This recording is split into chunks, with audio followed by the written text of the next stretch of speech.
Dans le prochain épisode de Un si grand soleil.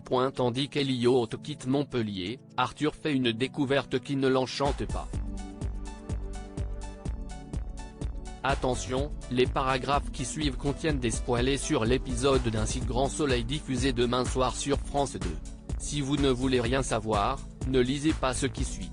Vendredi 14 janvier dans Un si grand soleil.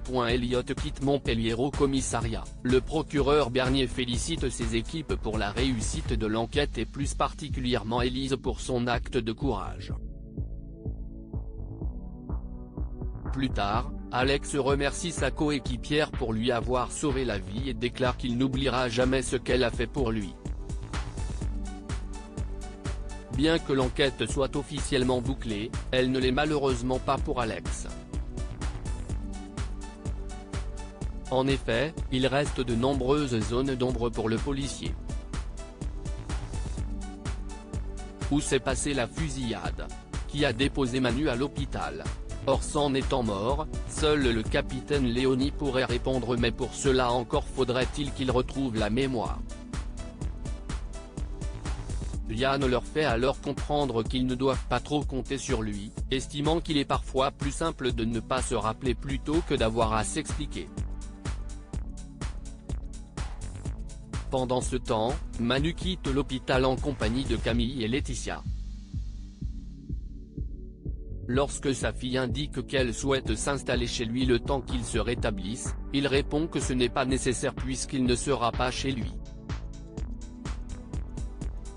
C'est ainsi que Laetitia apprend que son ex-mari fréquente la professeure de français de leur fille. De son côté, Virgile confie à Ève qu'il n'est plus sûr de vouloir passer sa vie au camping. Compréhensive, elle lui demande de la tenir informée de sa décision. Avant de partir, Ève lui explique qu'elle aimerait bien parler à son fils. Toutefois, Virgile ne sait pas si cela est possible puisqu'il est fort probable qu'Elliot soit déjà loin. Ève tente alors de le joindre mais sans succès. Après s'être rendue chez lui, elle constate qu'il a vidé les lieux et qu'il est parti. En parallèle, c'est l'heure des adieux pour Elliot qui rejoint Charles en dehors de la ville. Quand ce dernier cherche à savoir s'il est sûr de son choix, Elliot affirme que oui, sans quoi il ne sera jamais débarrassé de Bernier. Tandis que Charles l'interroge sur ce qu'il compte faire pour s'en sortir, Elliot rétorque qu'il a 2 tableaux en sa possession qui lui permettront de tenir quelques mois avant de préciser qu'il s'en sort toujours. Charles tente bien de lui proposer de lui rendre les parts du bar, Elliot refuse car il désire uniquement retrouver sa liberté. Avant qu'il ne monte en voiture, Elliot prend chaleureusement son ami dans les bras. Très ému, il part ensuite vers sa nouvelle vie en laissant derrière lui un Charles en pleurs sur le bord de la route. Le soir venu, Ève se livre auprès de Manu sur le départ de son fils. Très émue, elle craint de ne plus jamais le revoir. Pour la réconforter, le policier déclare qu'il est peut-être parti mais qu'il ne renoncera jamais à sa mère. Il lui conseille donc de lui laisser un peu de temps, certain qu'il se manifestera. En parallèle, Elliot reçoit un appel de Bernier qui le félicite pour son excellent travail.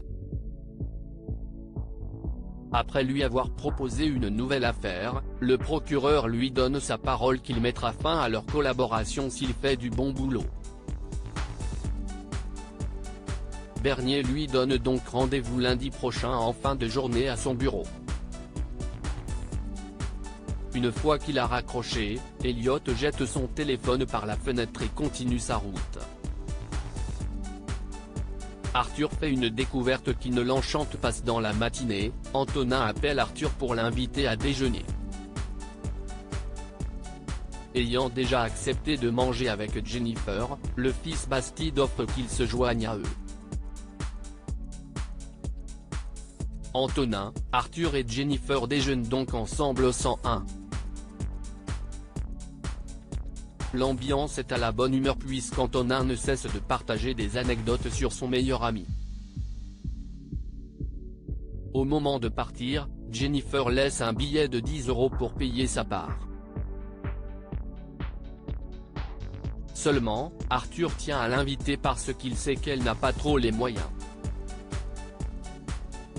Malheureusement, la jeune femme n'a aucune envie que tout le monde soit au courant de sa situation et règle la totalité de l'addition avant de quitter les lieux vexés.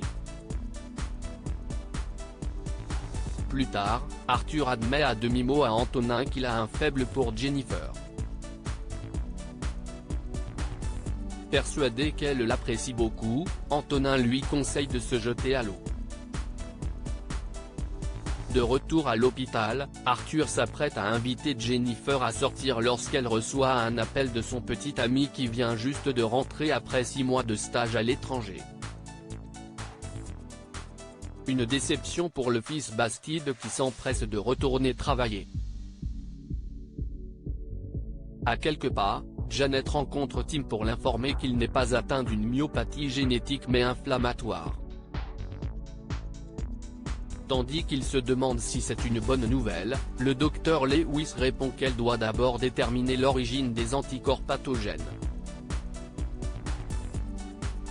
En attendant, elle lui prescrit un traitement. S'il réagit bien, Tim pourra refaire du vélo. Soulagé, il rapporte la bonne nouvelle à Arthur. Curieux, il en profite pour le questionner sur l'avancée de sa relation avec Jennifer. Arthur répond alors qu'elle a déjà un petit copain. À la suite de cette révélation, Tim est surpris qu'elle n'ait jamais parlé de lui et ce d'autant plus qu'il était certain qu'elle craquait pour lui. À la fin de son service, Arthur parle à Alain de ses sentiments naissants pour Jennifer. Selon le médecin, on est vite confronté à des émotions fortes à l'hôpital et beaucoup de soignants se sont brûlés les ailes à ce petit jeu. Il lui conseille donc de séparer sa vie professionnelle et sa vie affective.